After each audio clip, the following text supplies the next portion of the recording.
Copyright disclaimer. Under Section 107 of the Copyright Act 1976, allowance is made for fair use for purposes such as criticism, comment, news reporting, scholarship, and research.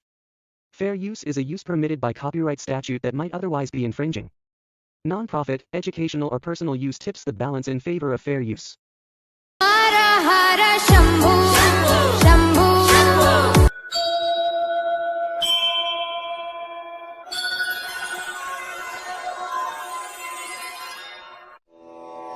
மகா சிவராத்திரி உருவான வரலாறு.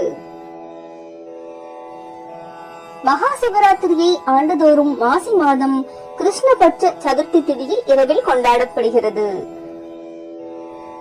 மகா சிவராத்திரி அன்று விரதம் இருப்பதால் தெரியாமல் செய்த பாவங்களுடன் தெரிந்தே பாவங்கள் செய்திருந்தாலும் அவை நம்மை விட்டு நீங்கி போகும் என்பது ஐதீகம்.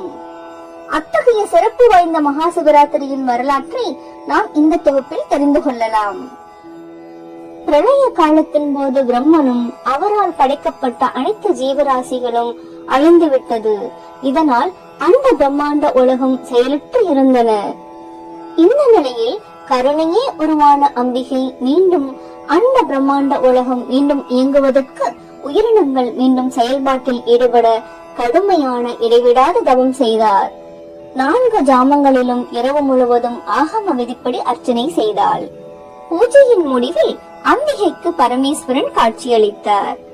ஈஸ்வரனை வணங்கி, அடியேன் தங்களை பூஜித்த இந்த இரவை தேவர்களும் மனிதர்களும் தங்கள் திருநாமத்தாலேயே, அதாவது சிவராத்திரி என்றே கொண்டாட வேண்டும் என்று வேண்டினாள். அந்த சிவராத்திரி அன்று சூரியன் மறைந்தது முதல் மறுநாள் காலை சூரியன் உதயமாகும் வரை தங்களை பூஜை செய்பவர்கள் யாராக இருந்தாலும் அவர்களுக்கு எல்லா விதமான பாக்கியங்களையும் தந்து முடிவில் மோட்சத்தையும் அருள வேண்டும் என்று உமாதேவி வேண்டிக் கொண்டாள். சிவபெருமானும் அப்படியே ஆகட்டும் என்று கூறி அருள் புரிந்தார். ஒருமுறை வேடன் ஒருவன் வேட்டையாட காட்டுக்கு சென்றான். வெகு நேரம் அலைந்தும் திரிந்தும் ஒரு விலங்கு கூட அவனுக்கு சிக்கவில்லை. பொழுதும் நன்றாக இருட்டிவிட்டது. அப்போது அங்கே புலி ஒன்று வந்துவிட அதற்கு பயந்து அங்கிருந்த வில்வ மரத்தில் ஏறிக்கொண்டான். அந்த புலி அந்த மரத்தையே சுற்றி சுற்றி வந்தது.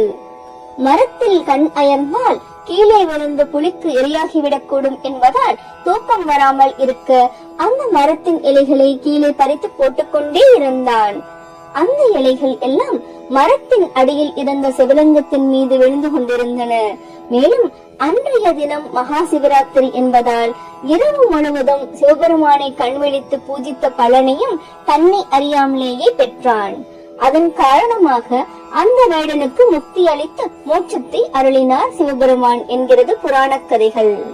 மகா சிவராத்திரி அன்று விரதம் இருப்பதால் தெரியாமல் செய்த பாவங்களுடன் தெரிந்தே பாவங்கள் செய்திருந்தாலும் அவை நம்மை விட்டு நீங்கி போகும். சிவராத்திரியை லிங்கோத்பவ காலம் என்றும் சொல்வார்கள். மகாநிசி காலம் என்று சாஸ்திரங்கள் சொல்லும் நள்ளிரவு நேரத்தில் சிவனை வழிபடுவது பல நன்மைகளை தரும். சிவராத்திரி 4 காலங்களிலும் 4 விதமான அபிஷேகங்கள் சிவனாருக்கு செய்யப்படும். முதல் கால பூஜையில் பஞ்சகவ்யம், 2ஆம் காலத்தில் பால் பஞ்சாமிர்தம், 3ஆம் காலத்தில் பழச்சாறுகள், 4ஆம் காலத்தில் சந்தன அபிஷேகம் செய்வது விசேஷம். சிவராத்திரி அன்று எல்லா சிவாலயங்களிலும் உள்ள சிவபெருமானை வழிபடுவது புண்ணியத்தை தரும்.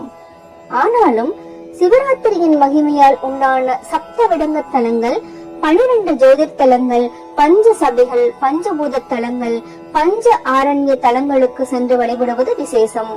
முடிந்த வரையில் வில்வ இலைகளால் சிவனாரை அர்ச்சனை செய்ய வேண்டும். வில்வ அர்ச்சனை அவருக்கு உகந்தது என்பதால் அதனையே பிரசாதமாக பெற்று சென்று வீட்டில் வைத்தால் சுபிட்சம் உண்டாகும். ஓம் நம சிவாய. This video sponsored by BuyMode shopping app.